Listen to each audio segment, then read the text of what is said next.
আসসালামু আলাইকুম, hello everyone. আবারও একটি নতুন ভিডিও নিয়ে হাজির হয়ে গেছি। সকলকে জানাচ্ছি আমার চ্যানেলে নতুন ভিডিওতে ওয়েলকাম। সকালবেলা বের হয়েছি বাচ্চাকে নিয়ে একটু পার্কের দিকে যাব।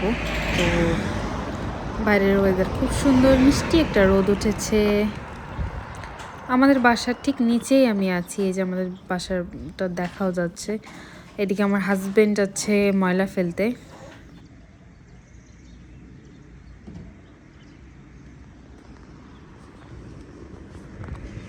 মাম্মি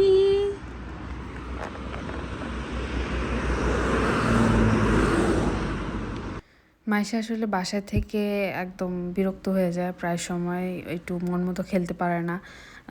আছে না যে বন্দি কতক্ষণ থাকা যায়, আমরা বড়রাই তো একটু বের হতে চাই, ঘুরতে চাই, সেই জায়গায় ও তো ছোটো মানুষ।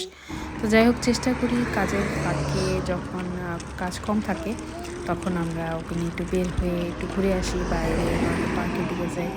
প্রবলেম হচ্ছে যে আমি রেগুলার বের হতে পারি না, পার্ক আমাদের বাসার পাশেই না, অলমোস্ট 1.5 কিলোমিটার রাস্তা। তো যাওয়া আসা মনে করেন ওভারঅল এখানে 3 কিলোমিটারের মতো হয়ে যায়। তো দেখা গেছে যে ওর সাথে পার্কে খেলে আসা যাওয়া করে বাসায় এসে খুব টায়ার্ড হয়ে যায়। দ্যাটস ওয়াই আমি ওকে আনন্দ দেওয়ার জন্য রেগুলারই নিয়ে যেতে হয়, বাট একটু অ্যাভয়েড করি, কষ্ট বেশি হয়ে যায় সেজন্য। তো যাই হোক, আমাদের বাসা থেকে বের হলেই আবার মেন রোড। অ্যান্ড অবভিয়াসলি আপনারা সবাই জানেন যে ইউরোপে খুব সেফ, কোনো প্রবলেম নেই। আর এইখানে একটা মজার ব্যাপার হলো, প্রত্যেকটা বাসায় এই কমলা আর মানে মালটা আর লেবুর গাছ একদম প্রতিটা বাসার সামনে, যে দেখেন নিচে পচে আছে, কিন্তু কেউ খায়ও না, একদম অনেকগুলো ধরে। এই যে এই পাশেও দেখেন, এত সুন্দর লাগে দেখতে, মনে হয় যে সব পেরে খেয়ে ফেলি, কিন্তু ওরা খায় না কেন আমি সেটাই বুঝি না। এটা কি ওদের কোনো ট্রেডিশন নাকি cultural things, I don't know. এই যে এখানে আমার একটা পার্ক আছে, এটাও বেশ বড়, কিন্তু এখানে অ্যাক্টিভিটি কম। মাইশা এই পার্কটা পছন্দ করে না, কারণ এখানে এই যে খেলার জিনিসপত্রগুলো একটু কম। তো আমরা যেখানে যাবো এখানে আবার অনেকগুলো জিনিস আছে, তো ঘুরে ঘুরেও খেলতে পারে, তো ওইটাই ও বেশি পছন্দ করে। তো একটু দূর হলেও আমি চেষ্টা করি ওই জায়গাতে নিয়ে যাওয়ার। দেখেন কত সুন্দর ঘাস ফুল ফুটে আছে। আমার কাছে এই ফুলগুলো এত সুন্দর লাগে দেখতে, মানে সবুজের মাঝখানে এই সাদা হলুদ এই ফুলগুলো আমার কাছে বেশ ভাল লাগে। আমাদের কাছে ভাল লাগলেও আমি যেরকম ভিডিও করছিলাম একদম কাছ থেকে, খুব আগ্রহ নিয়ে ভিডিও করছিলাম, এই ইউরোপিয়ানরা আমার দিকে তাকাই ছিল যে ও কি করতেছে। লাইক ওরা হয়তো বা ভাবে যে এটা তো ঘাস ফুল, এটাকে ক্যাপচার করার কি আছে, কিন্তু আমার কাছে স্পেশালি আমার কাছে এটাকে মানে এতটাই ভালো লাগে যে মনে হয় গোলাপ ফুল। যদি তোর ডাক শুনি কেউ না আসে, তবে একলা চলো রে। সো এই যে চিস্তারনা মেইন এরিয়া, মানে আমরা যেখানে থাকি এলাকাটার নাম হচ্ছে চিস্তারনা দি লাটিনা। তো আমরা থাকি একটু ভিতর সাইডে, এটাই হচ্ছে মেইন এরিয়া, মানে একটু বলেন প্রপার এরিয়া আর কি। তো এখানে যে এগুলো সব পুরাতন বিল্ডিং, বহু বহু বহু বছর পুরাতন। এই সাইডটা দিয়ে হচ্ছে ওই যে খ্রিস্টানদের উপাসনার জায়গা একটু বেশি, গির্জা। এই সাইডটাতে একটু বেশি, সেজন্য এদিকে এরকম পুরাতন বিল্ডিং। এই জায়গাটা হচ্ছে বেশ উঁচু, উঠতে একদম খবর হয়ে যায়। তো বেবি ট্রলিটা মাইশাকে সহ আমি দিয়ে দিছি, ওই যে মাইশার বাবার কাছে, ও টেনে নিয়ে যাচ্ছে। ওই জায়গায় নিজে উঠতেই তো 12টা বেজে যায়। তো যাই হোক, যেহেতু আমাদের গাড়ি নেই, এইভাবেই উঠতে হবে, চলতে হবে। আর ওরা ইটালিয়ানরা এত দামি দামি গাড়ি ইউজ করে, মানে কি বলবো, রেঞ্জ রোভার, মার্সিডিস, দেখলে লোভ লাগে। যাই হোক, আপনারা দোয়া করবেন একদিন যেন আমরাও গাড়ি কিনতে পারি। তো যাই হোক, এইখানে হচ্ছে গির্জা বেশি, খ্রিস্টানদের ধর্মীয় উপাসনার জায়গা। এই সেটটি একটু বেশি, ওই সামনেই আছে।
তো এই তো আমরা অলমোস্ট পার্কে চলে আসছি।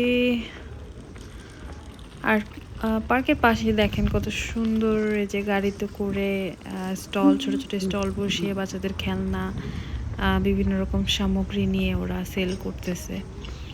তো আমাদের বাচ্চারা তো আবার খেলনা দেখলেই হইছে, যেহেতু আমার বাচ্চাও ছোট। এই পাশে যে তো স্টল আছে দেখলাম না তো, ব্যাপার, আমরা কি এদিক ঢুকতে দিয়ে আসছি গেলেও নাই? কান্নাকাটি করে খেলনার জন্য, বেরোতে গেলেও কান্নাকাটি করে খেলনার জন্য। আর হ্যাঁ, খেলনার এখানে এত দাম যে কি বলবো, ছোট ছোট খেলনা এগুলোই 10-12 রাস্তা দুই ইউরোর পাশ দিয়ে মতো, আমরা আর যে বড় বড় এদিক দিয়ে ক্রস খেলনাগুলো করে ফেললাম। পুতুলগুলো তো মনে করেন আরো তো বেশি। তো দেখা যায় ওদের আবদার পূরণ করতে গেলে আমাদের আমাদের মতো প্যারেন্টসদের অবস্থা হয়ে যায় মাসা মনে খারাপ। কিছু একটা তো এই দেখছে। যে এই পার্কটা অনেক সুন্দর, পরিবেশটাও খুব তাই সুন্দর, অ্যাক্টিভিটিসও আছে অনেক। তো এই যে আমরা পার্কে চলে আসছি।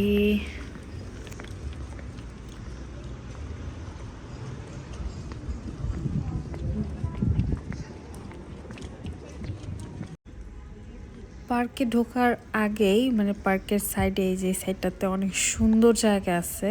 তো আমি ভাবছিলাম কি যে কিছুক্ষণ দাঁড়াই আগে ছবি টবি তুলে নেই, এখানকার ওয়েদারের তো আবার ভরসা নাই। তো আজকের ওয়েদারটাও খুব সুন্দর, সানি সানি। তো ভাবলাম যে এর মাঝখানে ছবি টবি তুলে ফেলি, এরপর মাইশাকে ঢুকাই দিব খেলবার জন্য। তো ও এর মানে ও ছবি কি তুলবে, অস্থির হয়ে যেতেছে কখন এই পার্কের ভিতরে ঢুকবেও খেলবে। তো অবশেষে গাড়ি থেকে নেমেই গেছে, তো ওকে নিয়ে যে হেঁটে হেঁটে এখন যাইতেছি পার্কের কাছে। এখন ওকে দিয়ে দিব ঢুকায়, ও খেলবে কিছুক্ষণ, দেন আমি বসে থাকবো সাইডেই। এই যে ওকে নিয়ে যাচ্ছি, খালি গাড়ি ঠেলে নিয়ে যাইতেছে আর মেয়ে আমার সাথে। এই হলো আমার কাহিনী।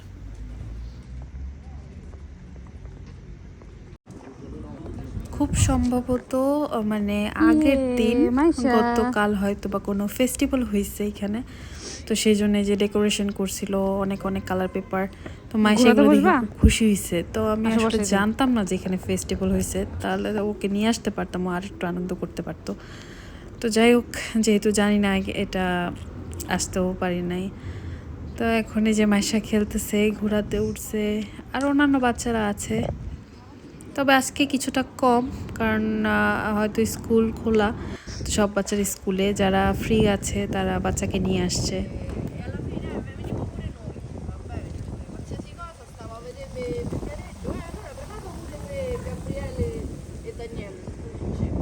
এখানে আসো, এখানে আসো বাবা, ওইটাতে ওইটাতে এটাতে।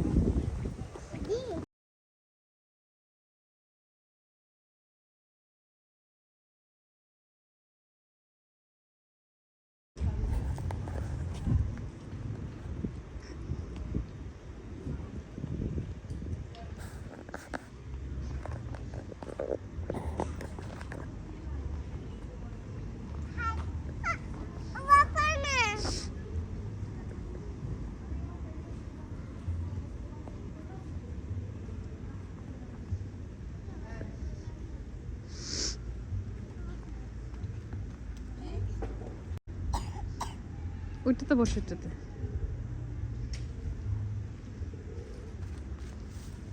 পড়বা দাঁড়া।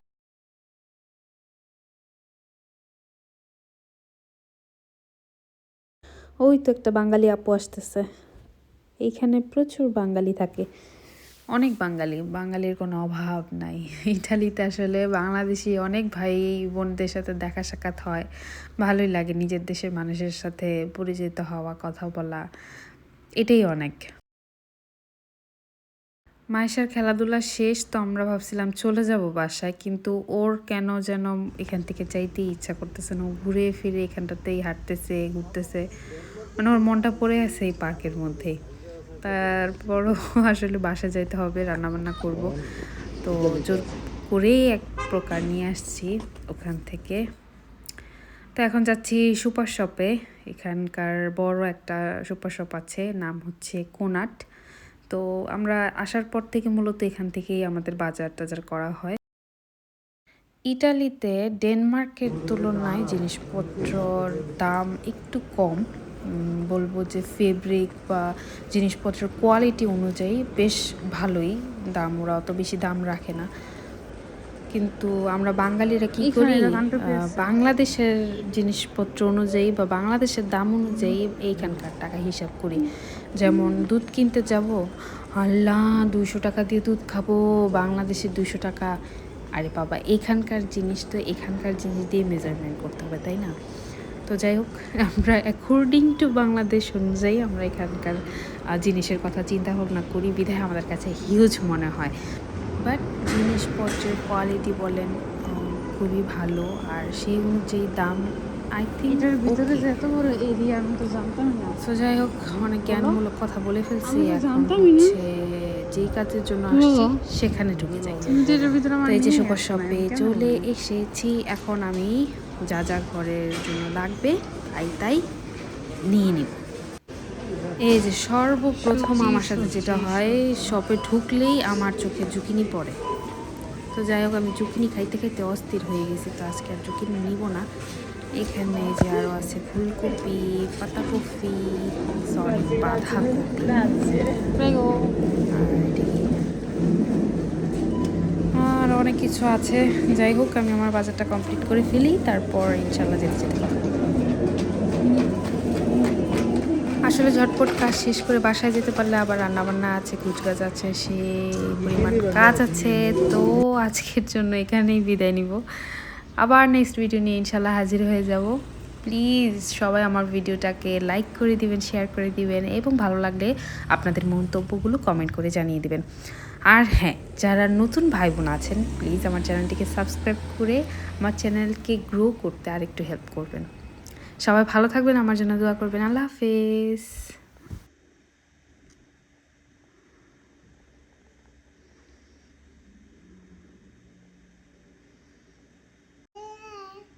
উঠেছো? লাইক ইট।